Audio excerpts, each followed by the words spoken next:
কানাডার ম্যাচ দেখে মনে হচ্ছে প্রথম থেকে তারা ডমিনেট করবে। পুরো স্টেডিয়ামই লাল, হলুদের অংশ খুবই কম।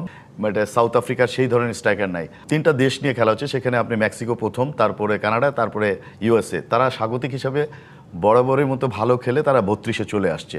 সেখান থেকে প্রথম ম্যাচই হয় 32-এর প্রথম ম্যাচই কানাডা এবং হলো সাউথ আফ্রিকা।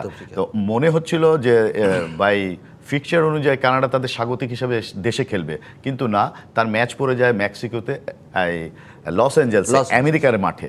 তো সেখান থেকেও তারপরে আমরা যখন ম্যাচ শুরু হয় দেখতে পাই যে পুরো স্টেডিয়ামই লাল, হলুদের অংশ খুবই কম, যেটা সাউথ আফ্রিকা, এবং ওই লাল হওয়াতে স্টেডিয়ামের যে ভারসাম্য এবং স্বাগতিক মনে হচ্ছিল তাদের মাঠেই, এবং দর্শকদের এত বেশি ওয়েভ এবং উত্তেজনা ছিল, সেটাতে প্লেয়ারদেরকে অনেক বেশি উজ্জীবিত করে। এবং কানাডার ম্যাচ দেখে মনে হচ্ছে প্রথম থেকে তারা ডমিনেট করবে এবং ম্যাচে প্রথম থেকে প্রেসিং করে খুব ভালো খেলতে থাকে।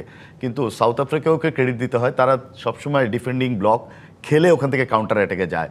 প্রথম 15 মিনিট 20 মিনিটে ভালো 2-3টা চান্স পেয়েছে, কিন্তু অন টার্গেটে রাখতে পারেনি। বাট সাউথ আফ্রিকার সেই ধরনের স্ট্রাইকার নাই। আস্তে আস্তে ম্যাচ গুছিয়ে পরে কানাডা ম্যাচে আসে, এবং কানাডার ম্যাচের টার্নিং পয়েন্টে হলো 70 থেকে 75 মিনিটে কানাডা 4টি সলিড প্লেয়ারকে হচ্ছে নামায়। তার মধ্যে সবচেয়ে বড় প্লেয়ার ওদের ক্যাপ্টেন আলসল ডেভিড এবং মুসা ডেভিড, দুইজনকে নামানো হয়। একজন ফরওয়ার্ড, একজন লেফট ব্যাক, কিন্তু তাকে খেলানো হয়েছিল লেফট উইংয়ে।